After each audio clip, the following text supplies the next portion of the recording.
Muito boa noite a todos. Oi. Que a paz do nosso Mestre Jesus seja sempre em nossos corações. Hoje nós falaremos de Judas, Cristo e Joana d'Arc. É muito interessante falar de Judas, porque é de uma maneira muito natural, quando falamos de Judas Iscariotes, remetemos nossos pensamentos ao traidor do Cristo.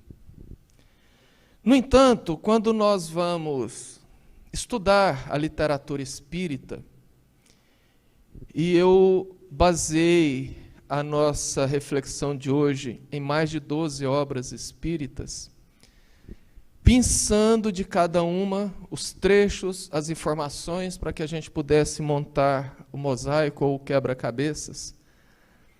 Quando nós avaliamos as obras espíritas, nós percebemos o quanto somos ou o quanto fomos manipulados pelas religiões, que durante séculos e séculos e séculos determinaram o que deveríamos ou não deveríamos acreditar, o que era ou que não era verdade.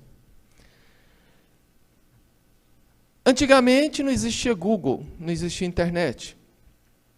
Então o que os sacerdotes escreviam ou falavam, a tendência natural era crer que eles eram homens acima de qualquer suspeita,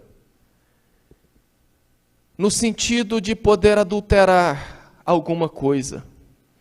Mas o fato é que a história foi muito adulterada, a fim de dar legitimidade ou autoridade àquelas pessoas que ditavam que nós acreditávamos ou não. E é por esse motivo que durante séculos acreditou-se que Judas foi um traidor.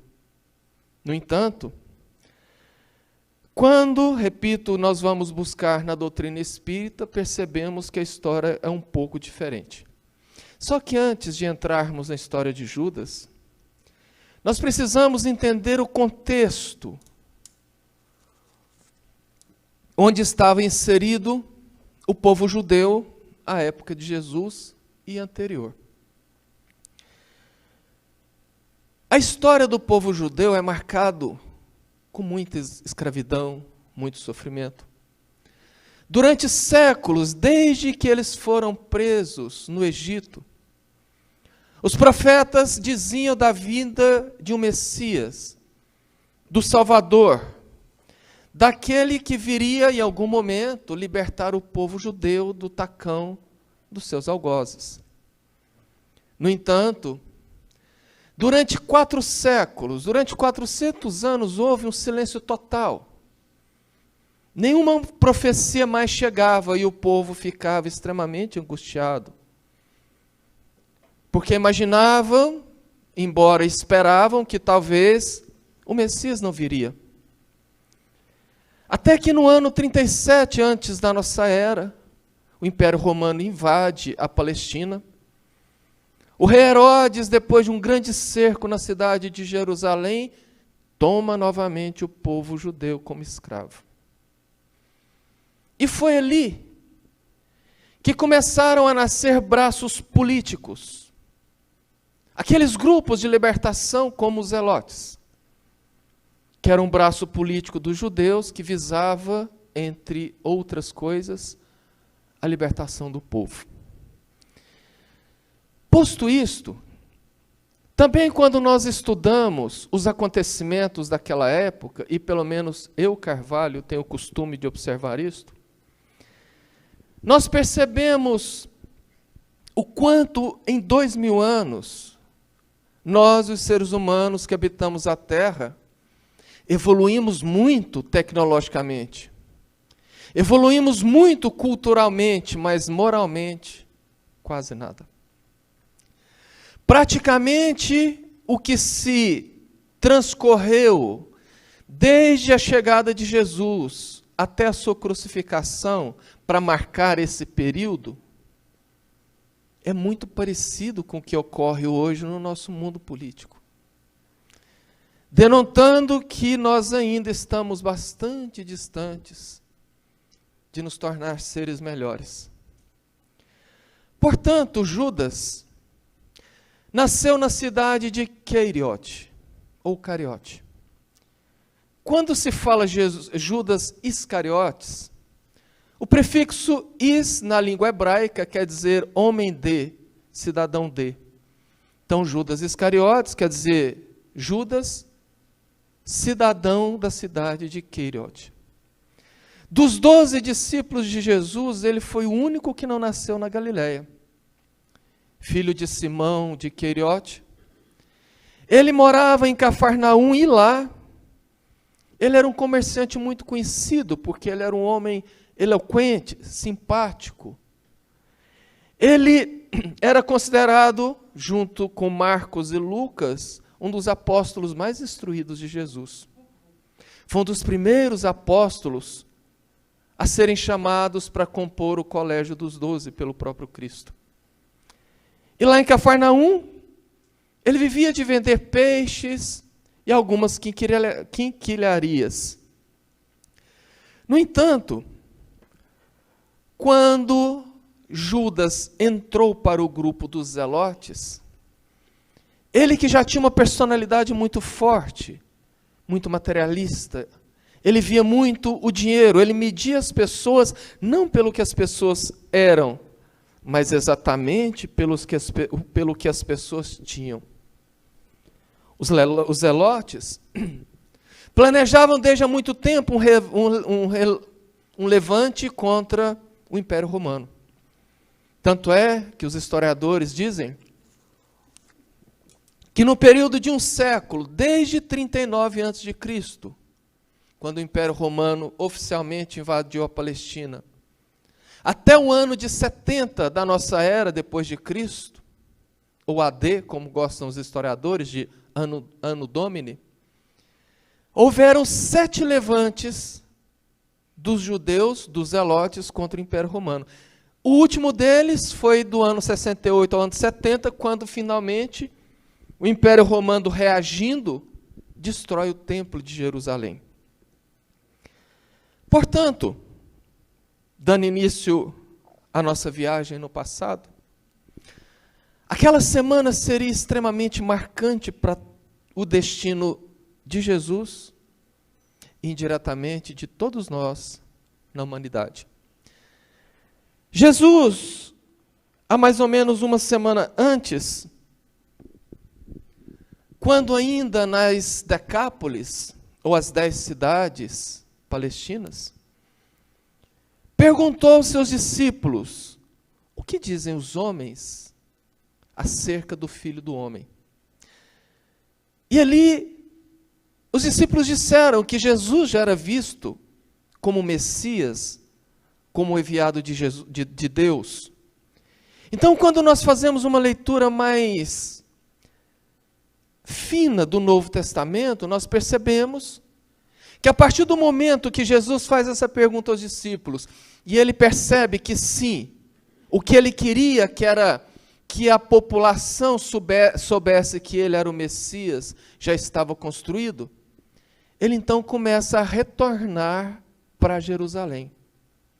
Num prazo mais ou menos de 10 dias, 2 semanas, Jesus vem caminhando de cidade em cidade para Jerusalém, de forma que ele chegaria em Jerusalém na semana anterior à comemoração da Páscoa, que é uma festa muito importante na cultura judaica.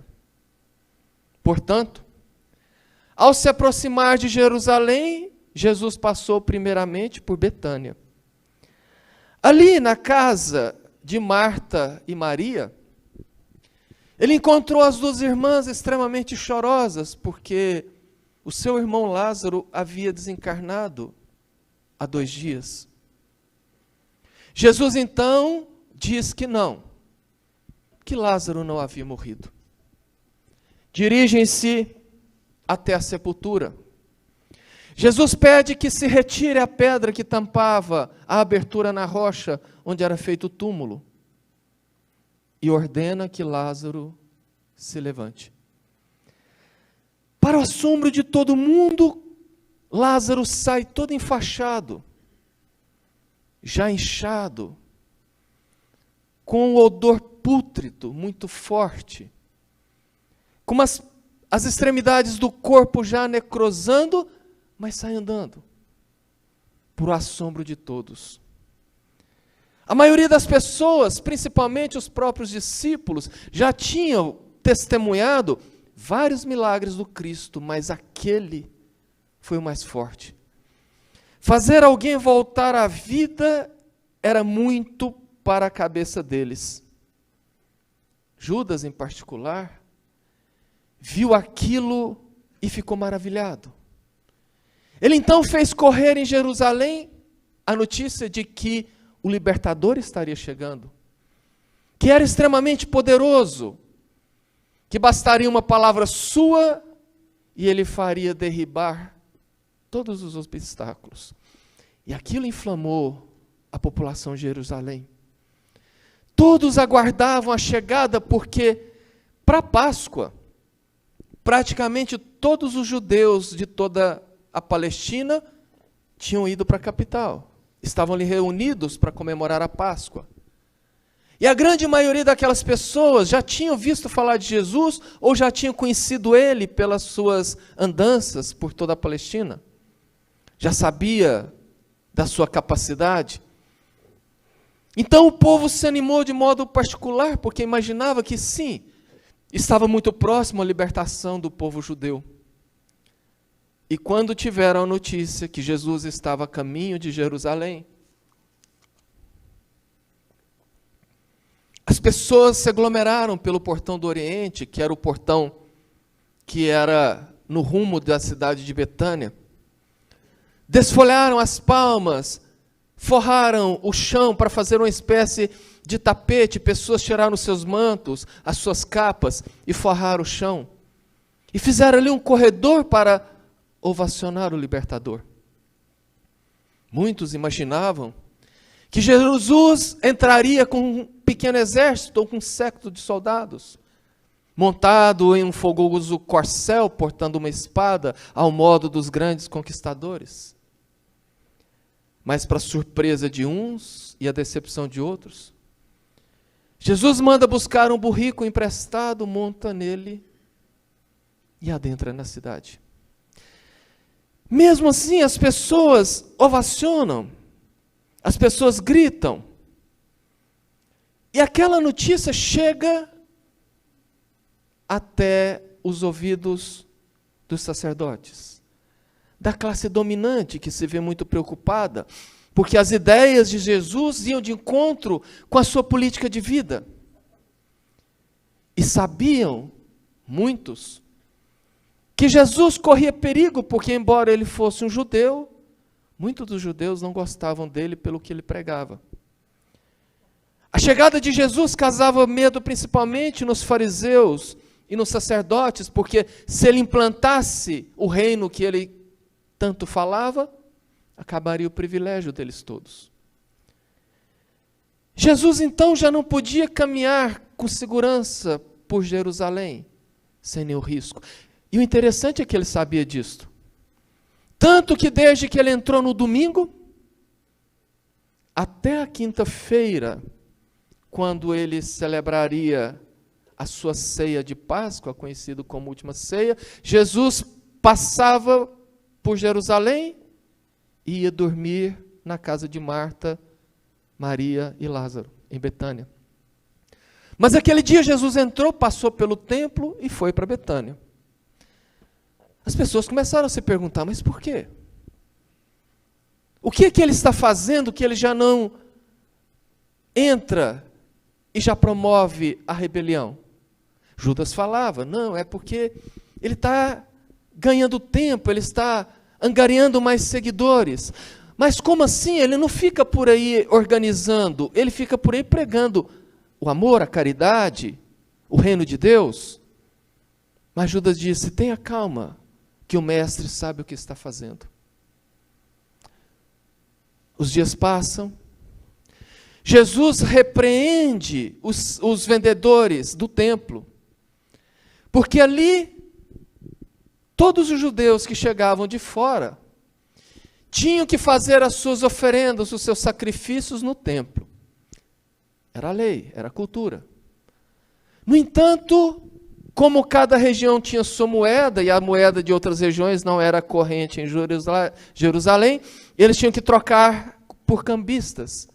E ali no templo eles compravam os animais que seriam sacrificados. No entanto, aquele comércio era todo baseado nos sacerdotes, que tinham nos cambistas os seus laranjas, porque eles não poderiam fazer aquele tipo de comércio, porque era contra a lei. Como que alguém professava a religião e o comércio ao mesmo tempo? Então eles colocavam os laranjas para vender, e Jesus sabia daquilo. E quando Jesus repreende os vendilhões, acende a luz amarela no painel dos sacerdotes. E as coisas então começam a ficar mais complicadas. Os judeus influentes são informados e já começam a tramar contra o próprio Jesus. Mas Judas sempre segurando as pontas. No entanto, o tempo passava e nada acontecia. Eles não podiam deixar chegar no domingo, porque depois da Páscoa, todo mundo voltava para suas cidades. E a vantagem numérica seria perdida. Ali em Jerusalém, naquela época, nós tínhamos duas figuras importantes. O senador Públio Lentulus, que estava na sua residência bastante confortável em Jerusalém, a mando do imperador Tibério César, a fim de, entre outras coisas, investigar o governo de Pilatos, que já havia chegado a notícia de que ele não cumpria todas as determinações. E tinha também Pilatos, que era um déspota, um político corrupto, que era financiado pelos fariseus e pelos sacerdotes, que em troca Pilatos dava para eles uma série de vantagens, de privilégios. Mas aquela semana preocupava muito Pilatos, porque a tropa romana que tinha na cidade não faria frente a uma rebelião judia, porque ele já sabia do zum de que os judeus talvez estariam tramando alguma coisa contra o governo. E ele não podia pedir reforços ao imperador, porque ia parecer que ele era um fraco. Então ele estava naquela dicotomia de que ao mesmo tempo que ele tinha que garantir a segurança do seu palácio e da cidade, ele não podia pedir reforços. Então, os centuriões ficavam andando pela cidade, desestimulando as pessoas a qualquer tipo de levante. Mas a coisa não acontecia. E os zelotes pressionavam Judas. Até que Judas, percebendo que Jesus não iria fazer nada, ele decide, ele mesmo, dar início ao levante. E ele faz um plano extremamente perfeito na cabeça dele. Ele sabia que os fariseus tramavam a possível prisão de Jesus. Ele então procura os sacerdotes e diz que ele sabe onde está Jesus. E que ele aceitaria entregar o mestre se os fariseus e os sacerdotes prometessem que o prenderia apenas até a Páscoa e que depois soltaria. Porque o plano de Judas para ele era perfeito. Ele organizaria para que os próprios judeus prendessem Jesus, e quando isso acontecesse, iria causar uma rebelião entre o povo, porque não aceitaria que Jesus fosse preso, e ali estava disparada então a confusão para que se pudesse tomar o poder de Roma. Os fariseus e os sacerdotes, muito espertos, disseram que sim, que queriam tirar Jesus de circulação para que ele não atrapalhasse a festa da Páscoa. Combinam então com Judas, e para dar garantias de que iriam cumprir o combinado, eles dão um saco com 30 moedas de prata para Judas. uma pequena fortuna na época. Era o que se pagava por um escravo. Jesus, então, fora vendido pelo valor de um escravo. Eles se organizam e Judas diz que tal dia, em tal momento, Jesus estaria em tal lugar. Só que ninguém sabia quem era Jesus, porque não tinha redes sociais, não tinha fotos, WhatsApp.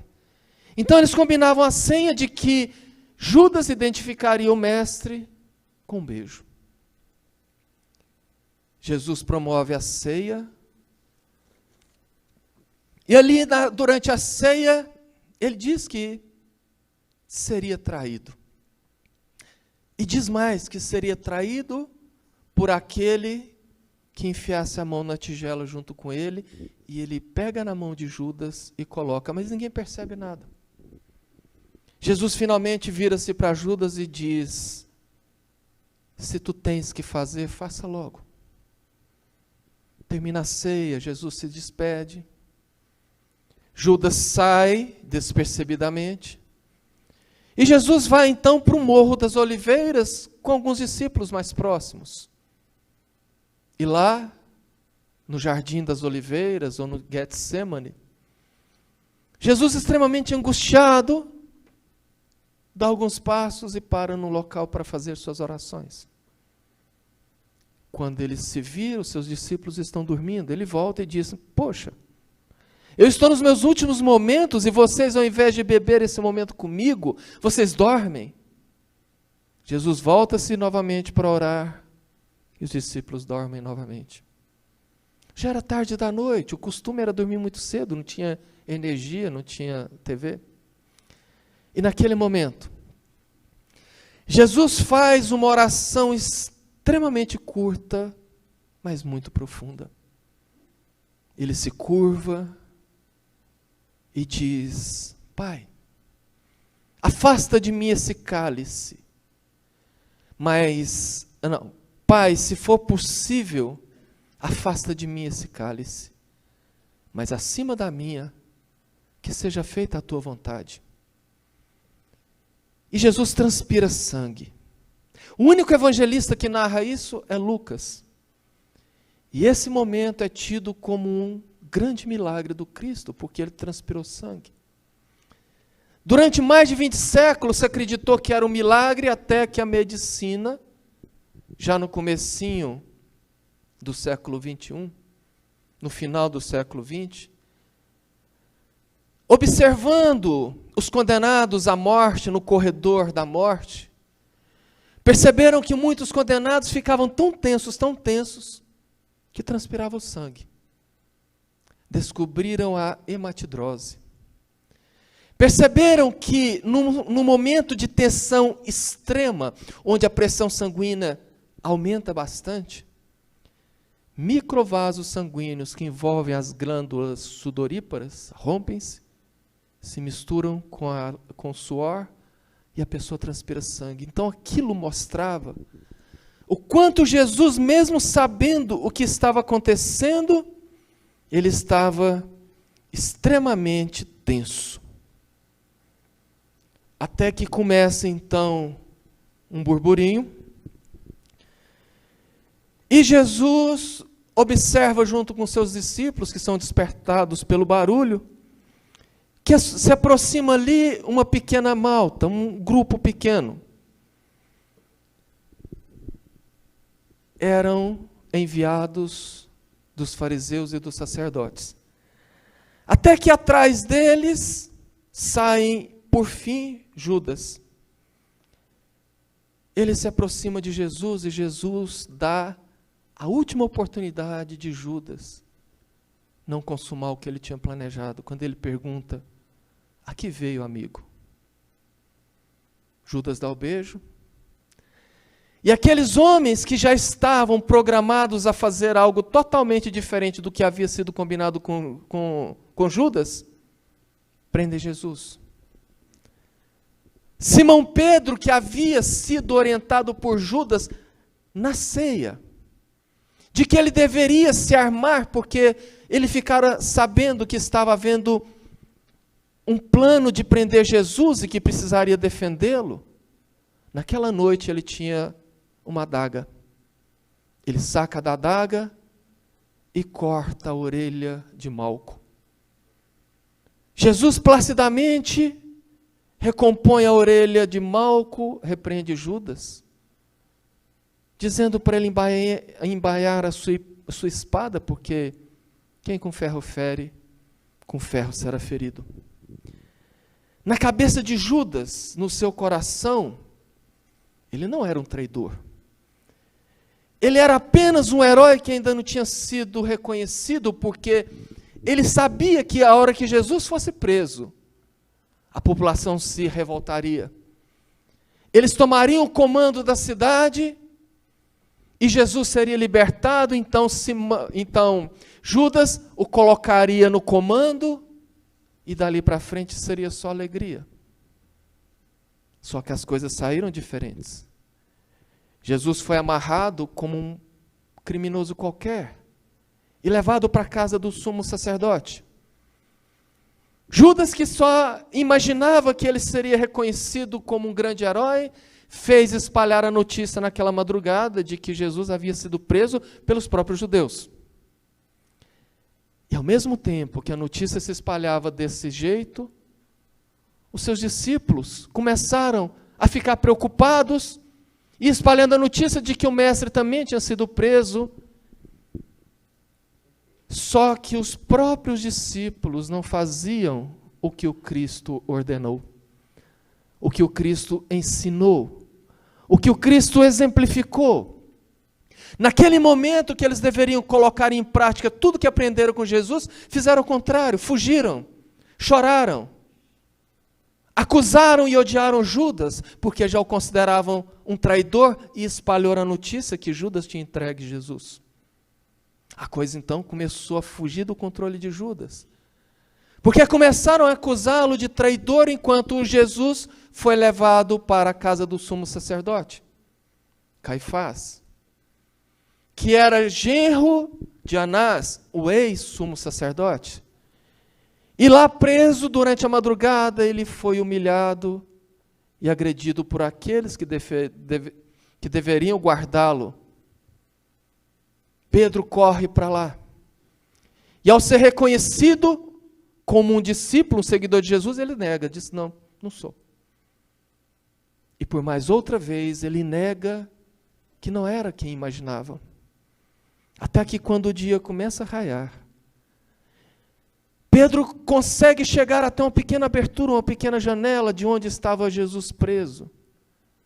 E quando ele olha, iluminado pelos primeiros raios de sol, e vê o perfil do Cristo que Jesus vira, e cruza o olhar com Pedro, o galo canta, e ele se lembra que Jesus havia dito que antes que o sol raiasse, ele o negaria 3 vezes.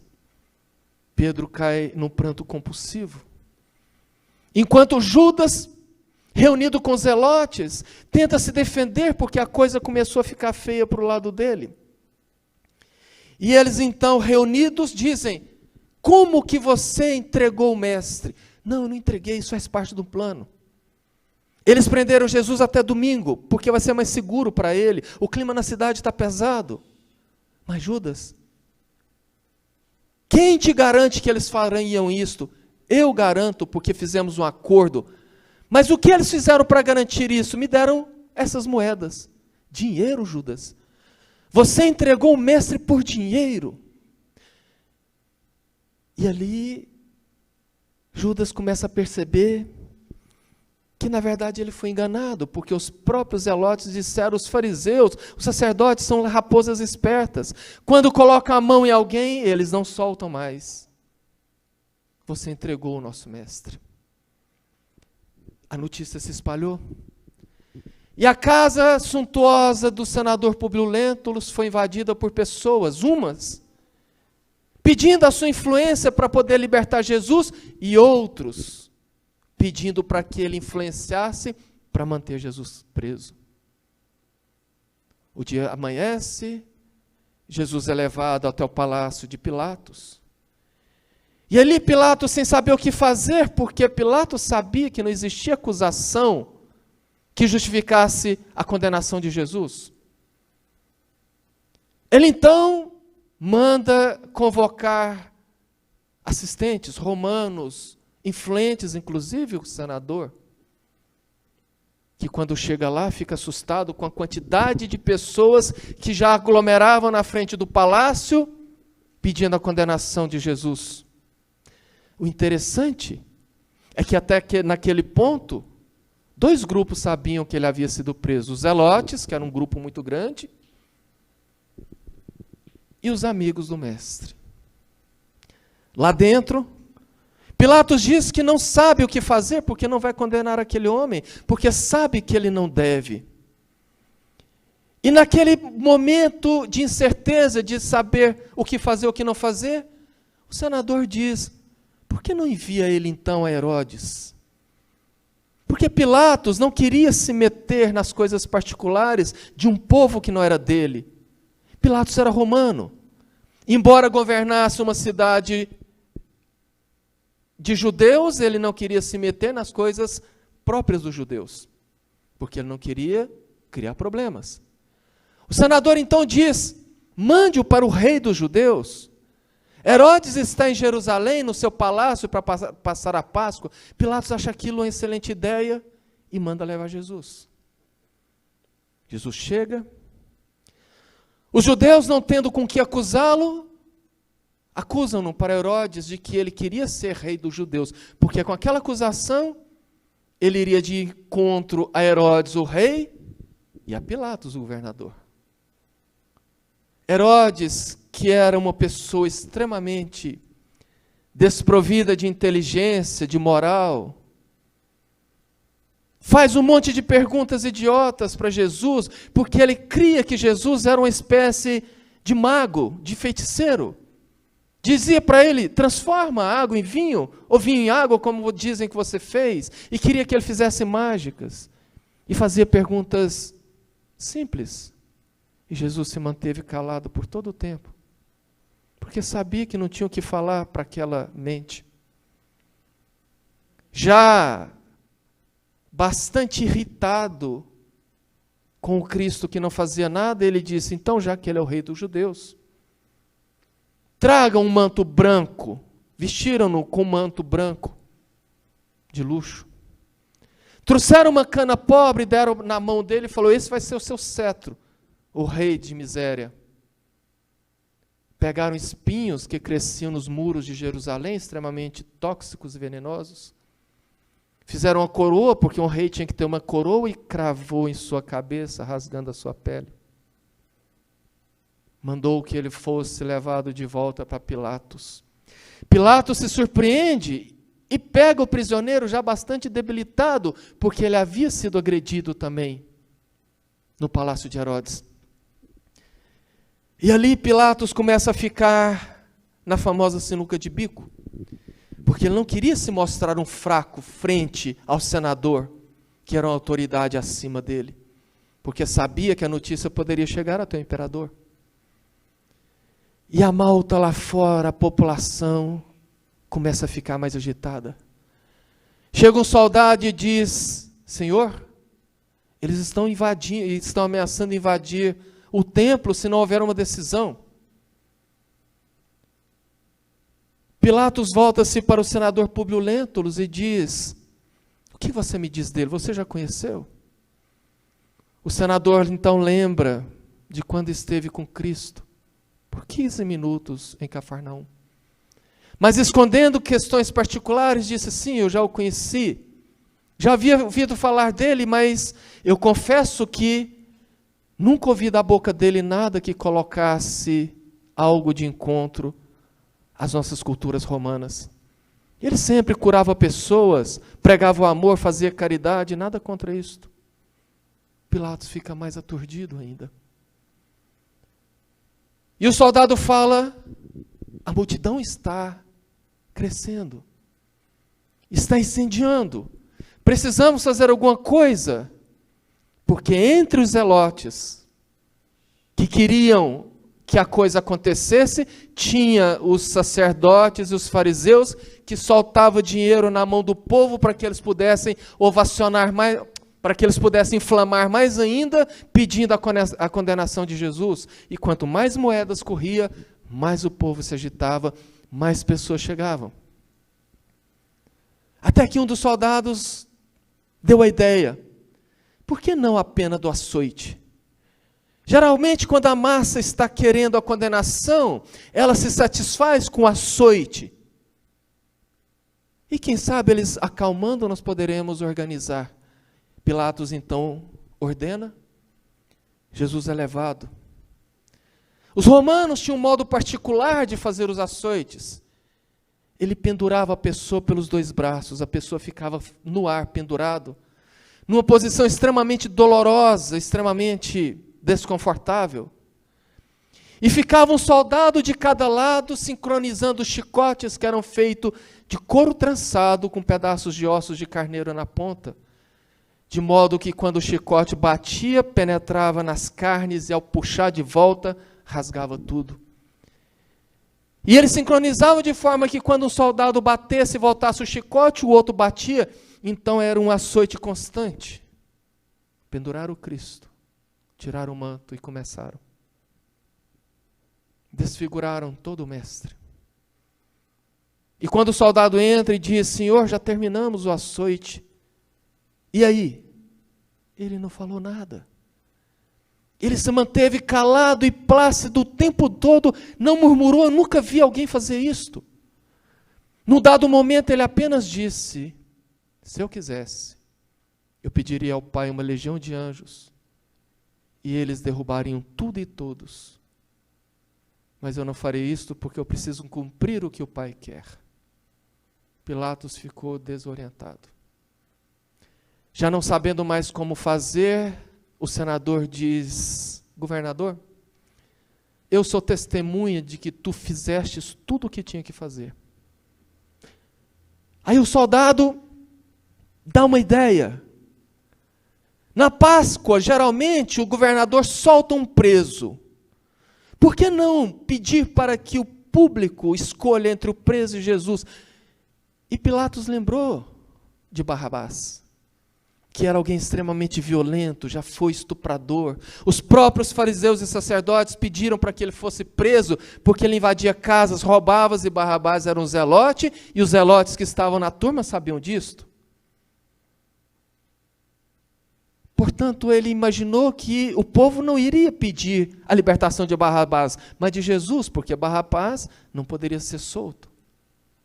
Mas, para surpresa dele, e com as moedas correndo entre o público, escolheram Barrabás. Ali ele viu então que não tinha mais o que fazer, e quando o senador disse que era testemunha de que ele havia feito tudo o que podia, eis então que o Pilatos vê aquilo como algo extremamente bom para ele e condena o mestre, então, ao que a população pedia, a crucificação. Dali do templo de Pilatos até o lugar onde Jesus seria crucificado,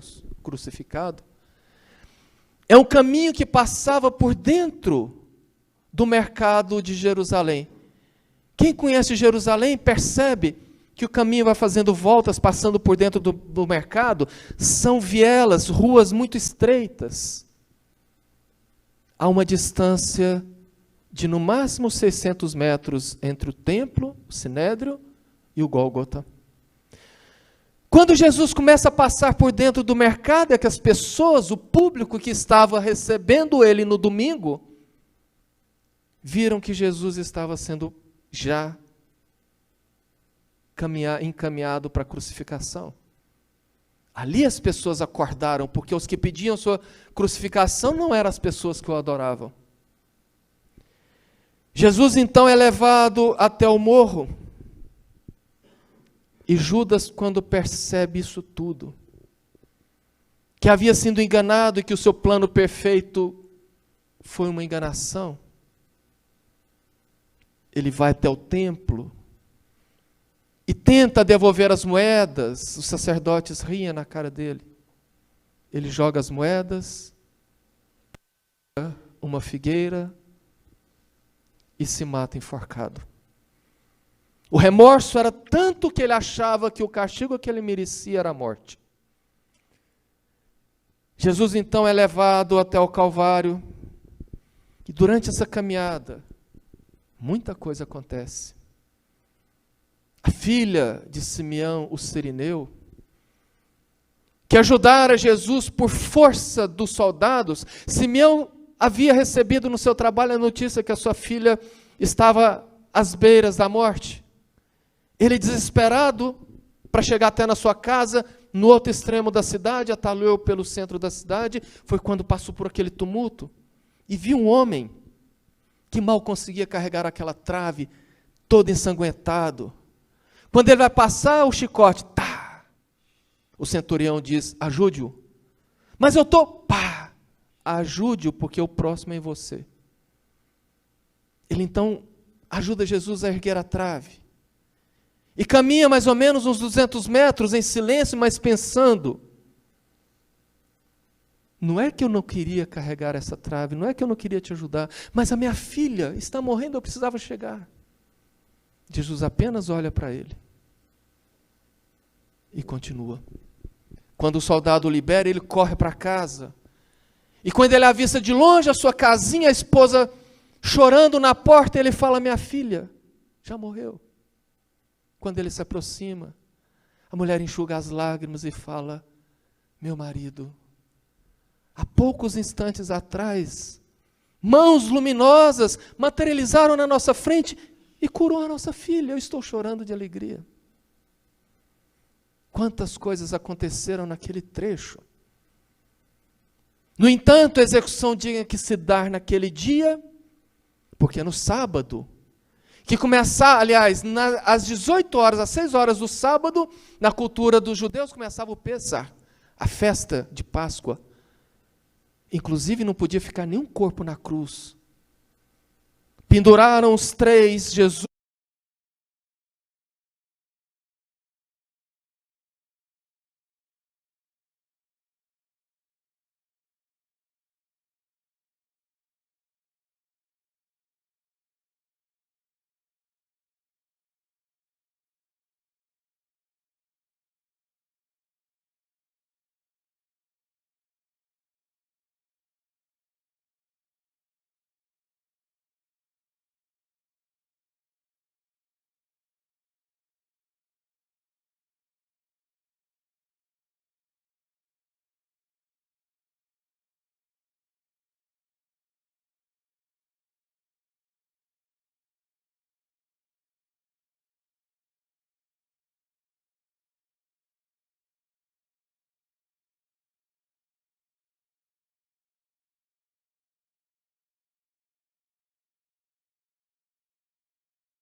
Melodias e se espalharem por bênçãos de perdão sobre a turba amotinada. Os distribuidores de justiça, depois que lhe oscularam as mãos quase hirtas, iniciaram a catalogação dos culpados para chamá-los a esclarecimentos, a reajuste em tempo devido. Trabalhavam os mensageiros do céu em torno do sublime condutor dos homens, aliviando e exaltando-o, como ali prepararem o banquete da ressurreição, quando um anjo aureolado de intraduzível esplendor apareceu solitário, descendo do império magnificante da altura. Em êxtase, elevou-se do solo em sua pousada, aos braços do madeiro afrontoso, enlaçou o busto do inesquecível supliciado com inexcedível carinho, e colocou por um instante o ouvido atento em seus lábios que balbuciavam leve. Jesus pronunciou algo que os demais não escutaram distintamente. O mensageiro solitário desprendeu-se então do lenho duro, revelando olhos serenos e úmidos, e de imediato desceu do monte ensolarado para as sombras que começavam a invadir Jerusalém, procurando Judas a fim de socorrê-lo e ampará-lo. Era o anjo divino da caridade.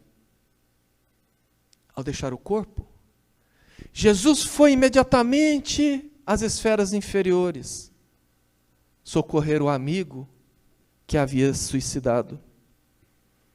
Quando Maria de Magdala vai naquela manhã de domingo até o local onde Jesus havia sido sepultado, e vê que a pedra estava aberta e que ele não estava lá, desesperada, ela desce pelo jardim e olha um homem de costas, e acha que é o jardineiro, e diz: jardineiro, você sabe o que fizeram com o mestre? Quando o homem se vira e ela reconhece e diz: Rabone, mestrezinho, e corre em direção ao Cristo, e ele diz: não me toques ainda, Maria, porque ainda não subi aos céus. No livro Coração e Vida, de Maria Dolores e Chico Xavier, no capítulo Amor e Perdão, um poema extremamente bonito narra o que aconteceu, que fez com que Jesus, da hora de seu desencarne até aquele momento, estivesse fazendo. Madalena ajoelhou-se e quis beijar-lhe os pés. Maria, por quem és? Explicou-se: não me toques, porquanto não te esperava aqui nesse recanto, e ainda não fui revestir-me de luz. Maria, surpreendida, indagou em seguida: Senhor, onde estiveste? Em que jardim celeste encontraste o descanso necessário, que vem de Deus nos dons da paz completa? Perdoa-me, Senhor, a pergunta indiscreta. Dói-me, porém, pensar na angústia do Calvário. Revolto-me e padeço, mas não venço a mágoa de lembrar-te o sacrifício imenso. Mas Jesus respondeu: não, Maria, não fui ainda ao alto, nem me elevei sequer um palmo à luz do firmamento. Quem ama não consegue achar o céu de um salto. Ao invés de subir aos altos resplendores, desci, mas desci muito aos reinos inferiores. Despertando no túmulo, escutei os gritos de aflição de alguém que muito amei e que muito amo ainda. Embora visse além a luz sempre mais linda, sentia nesse alguém um amado companheiro. Em crise de tristeza e de loucura, fui à sombra abismal para a grande procura, e ao reencontrá-lo amargurado e louco, a ponto de não mais me reconhecer, demorei em me afagá-lo pouco a pouco, conseguir que ele, enfim, pudesse adormecer. Senhor, interrogou Maria, quem é o amigo que te fez descer antes de procurar a luz do Pai? Mas Jesus replicou em voz clara e serena: Maria, o amigo não esquece a dor do outro amigo que cai. Antes de me alterar a semente alegria, ao sol do mesmo amor a Deus em que te enlevas, vali-me após a cruz das grandes horas mudas e desci para as trevas a fim de aliviar a imensa dor de Judas. Segundo Maria Dolores, através do Chico ainda, em outro poema que não dá tempo de ler, Judas foi resgatado pessoalmente por Maria de Nazaré, a mãe do Cristo, que até hoje é a maior responsável pela assistência e o resgate aos suicidas. O tempo passa. Em 357, o imperador Constantino transforma o cristianismo em religião oficial. Os cristãos que eram perseguidos passam a ser perseguidores. Vem a grande noite medieval. Judas, nesse tempo todo, passa por diversas reencarnações expiatórias, diversas reencarnações dolorosas, não por ter traído Jesus, mas por ter se matado, por ser alguém extremamente materialista e que vê apenas os valores. O nome de Jesus é vilipendiado e usado para justificar as carnificinas das grandes cruzadas, do grande império da igreja e do Tribunal do Santo Ofício. No entanto, Em 1337, inicia-se uma grande guerra entre Inglaterra e França, a chamada Guerra dos 100 Anos, que por um motivo que também não dá tempo de falarmos, que não durou apenas 100, mas 116, houve uma disputa entre Inglaterra e França para determinar quem seria o herdeiro do trono da França. No entanto, os planos de Jesus para a terra não poderiam ficar na mão de homens. A França precisava começar a ser preparada para que chegasse o iluminismo, para que viesse a renascença, e principalmente para que 400 anos depois, Jesus pudesse enviar à terra o Consolador prometido, a doutrina espírita. Para isso, para organizar essas questões no solo francês, é chamado a reencarnação um espírito extremamente valioso e já iluminado, que nasce com a missão de libertar a França do tacão inglês e preparar o solo francês para o advento da doutrina espírita. Então, em 1412, na pequena Dom Remy, lá no nordeste da França, na região da Lorena, nasce Joana d'Arc, uma filha de camponeses, uma menina muito pobre, filha de Jacques d'Arc e Isabelle Romé. Ela ainda vivenciou o quente da Guerra dos 100 Anos. Por diversas vezes teve que pegar o seu rebanho, fugir para uma ilha para evitar que os soldados ingleses pilhassem, roubassem, matassem. Extremamente pobre, ajudava a sua família religiosa no plantio, nas coisas. Ela não teve como frequentar escola. Era muito comum o analfabetismo que vigia na grande parte da população. Ela cresceu então ajudando a cuidar da lavoura, mas aos 7 anos, quando ela já vivenciava os conflitos, eis que um dia ela estava na horta, na frente da sua casa. Durante o dia, uma luz muito forte, à sua esquerda, no rumo da igreja, chama a sua atenção, e ela olha e percebe um espírito muito luminoso, que, segundo ela, era o arcanjo Miguel. Ela olha aquilo assustada e logo aquela imagem some. Ela mantém segredo. E mais tarde, novas imagens vão aparecendo, elas começam a ter sons, e ela ouve então o Espírito dizendo que ela tinha que se comportar, porque ela tinha uma missão muito grande com a França. E que Deus faria tudo para que ela pudesse vencer aquilo, e que enviaria outros 2 anjos para ajudá-la. Vem então Santa Mônica e Santa Catarina.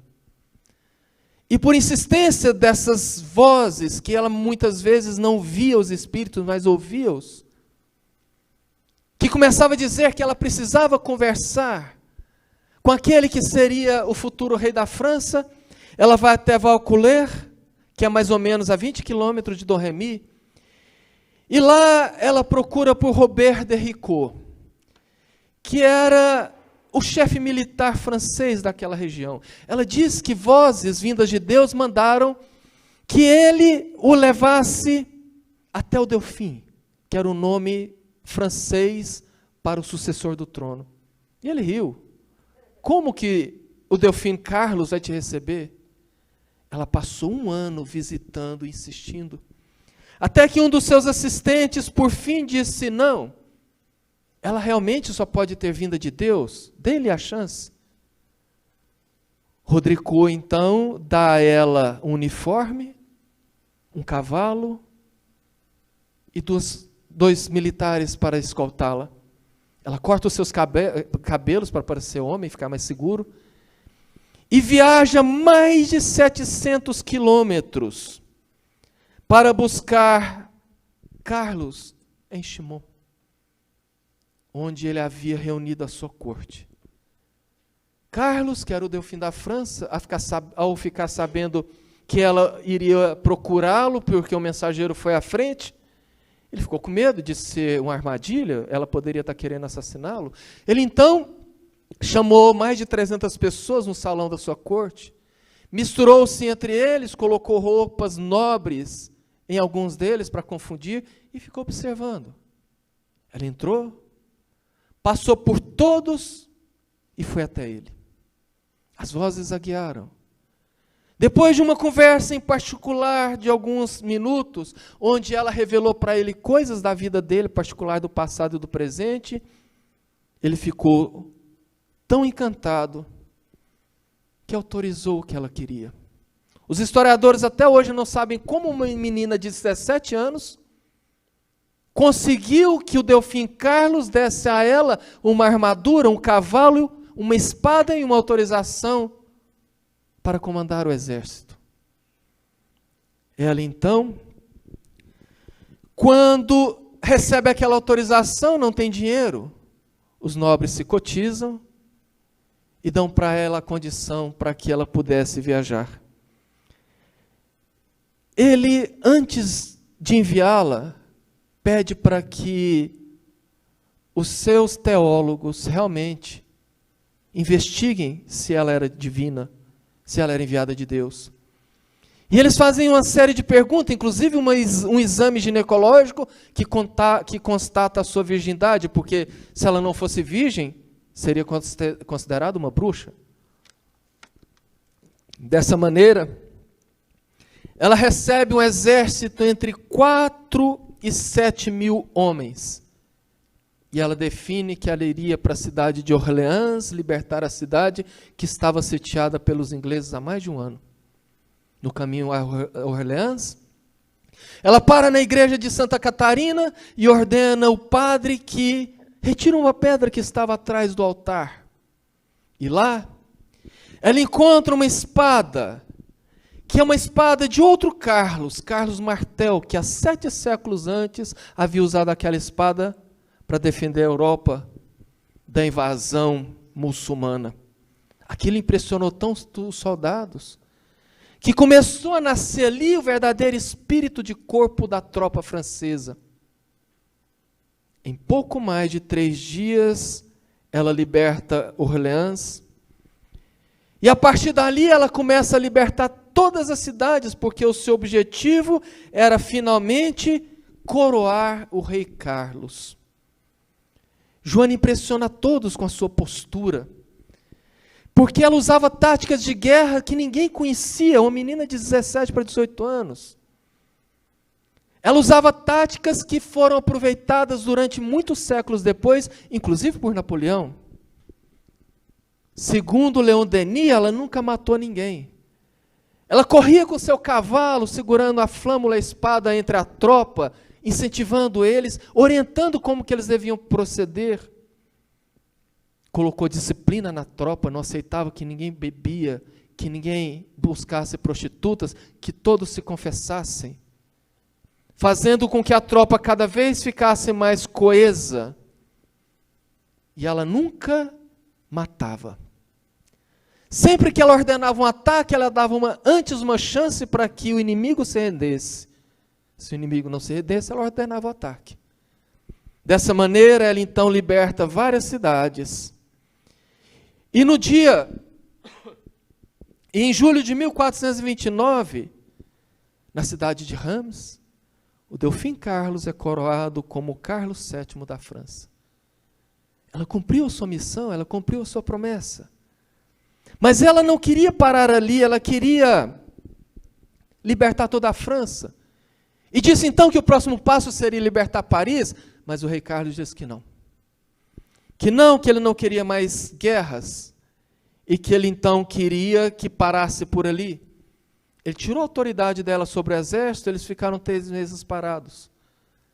Ele fez, o rei Carlos, um acordo com o duque de Borgonha, que era o duque que comandava Paris, que estava sob o tacão inglês, pedindo um cessar-fogo, e que ele caminharia com a sua tropa até Paris, e que quando chegasse em Paris, o duque entregaria a cidade. Só que o duque, nesse tempo, fortificou mais ainda Paris.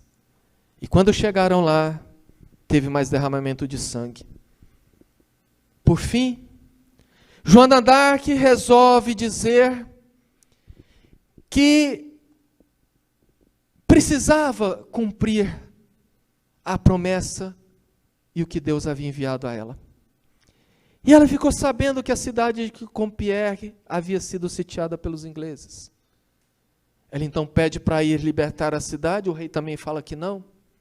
E ela vai a si mesmo, porque ela tinha a liderança de alguns soldados, e por vários dias ela cerca a cidade, ataca a cidade, entra na cidade, sai na cidade, e numa dessas vezes que ela entrou, quando ela viu que a tropa cercou, ela ordenou a retirada, a tropa saiu, quando ela ia sair, fecharam o portão. Ela ficou do lado de dentro da cidade. O arqueiro saltou do muro, segurou ela pelas costas, jogou ela no chão, e ela se rendeu. Ali começa o calvário de Joana d'Arc. Ela foi aprisionada. Foi vendida para os ingleses, porque aquele grupo estava sem dinheiro. Ela foi vendida por 10.000 libras, pagos em ouro, até hoje uma pequena fortuna. Eles levaram ela presa para o castelo de Au revoir, que em francês quer dizer adeus, tchau.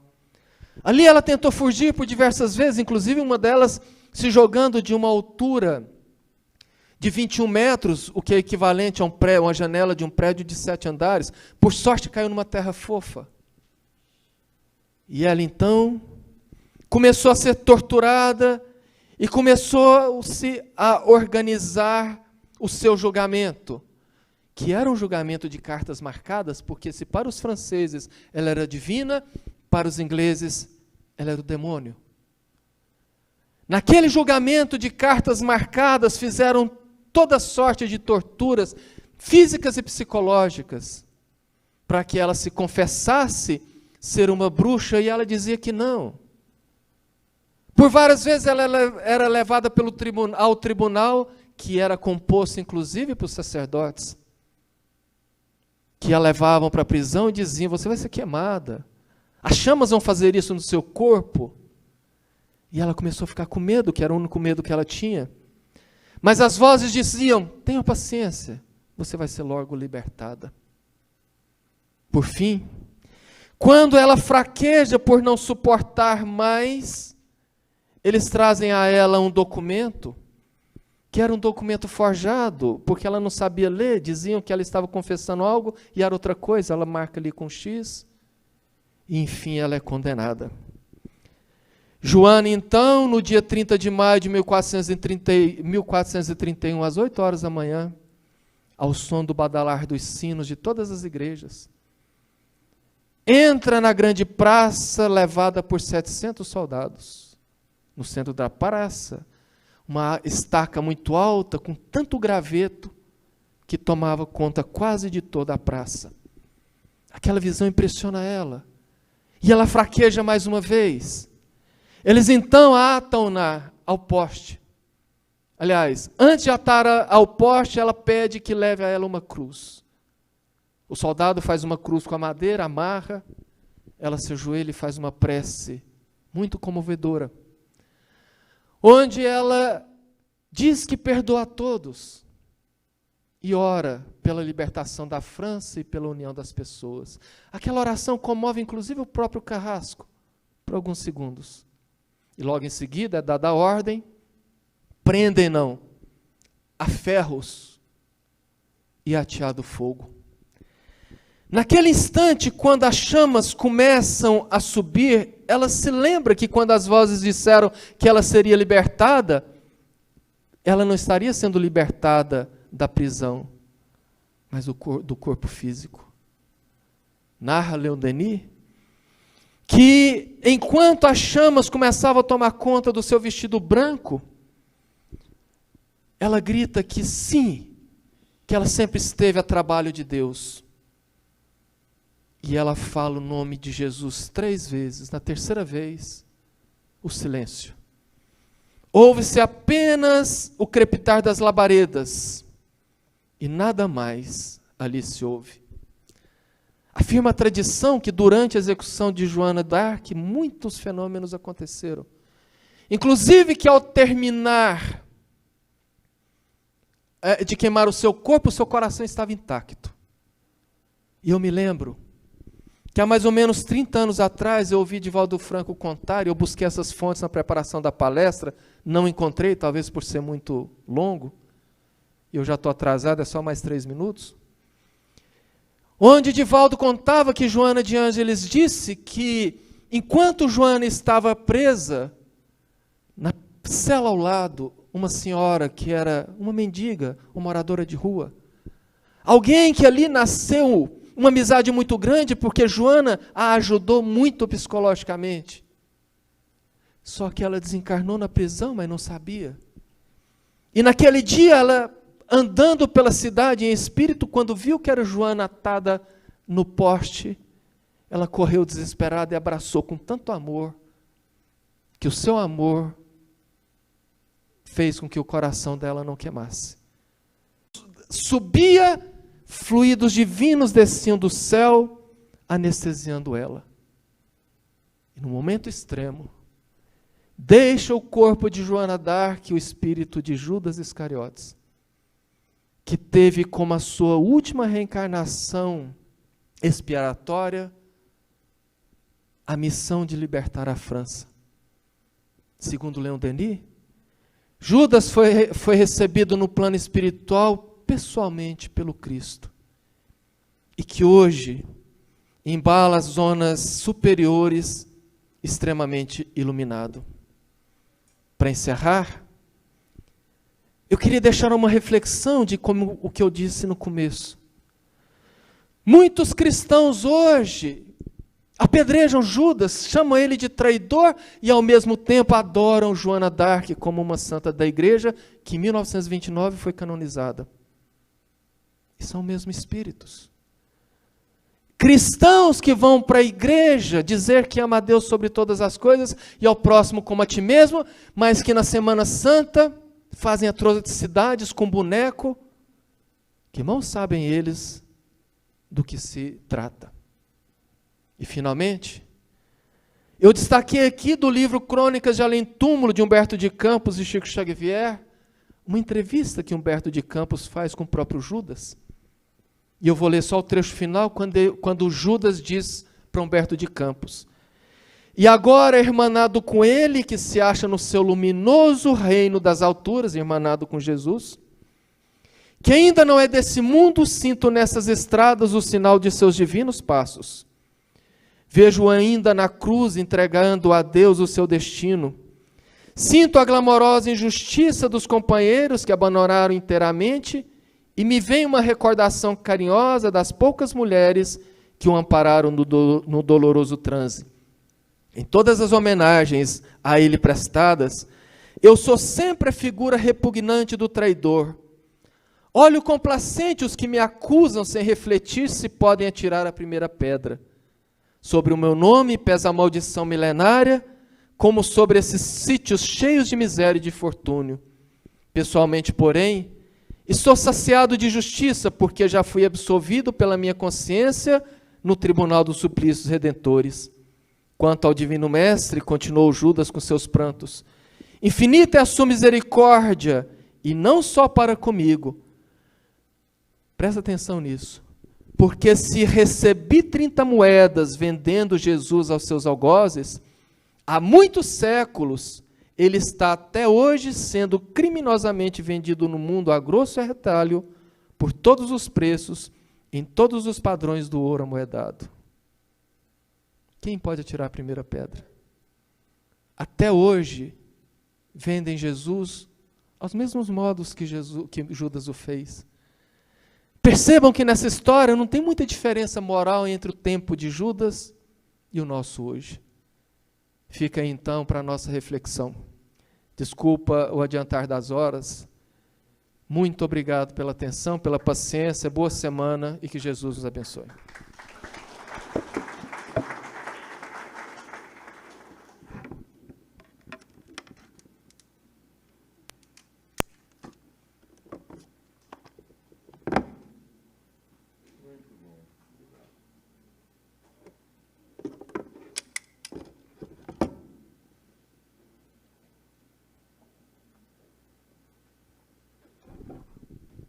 Pedir aos médios que fiquem de pé. Vamos fazer um passe coletivo. Quem puder ajudar, ajuda. Vamos elevar nosso pensamento a Deus, sentindo-o em nossos corações. Amado Mestre Jesus, envolva-nos a todos com seu manto de luz, com suas vibrações curadoras. Dá-nos a oportunidade de fazer uma transformação visando o nosso equilíbrio e a nossa paz interior, para que possamos assim nos curar de nossos males.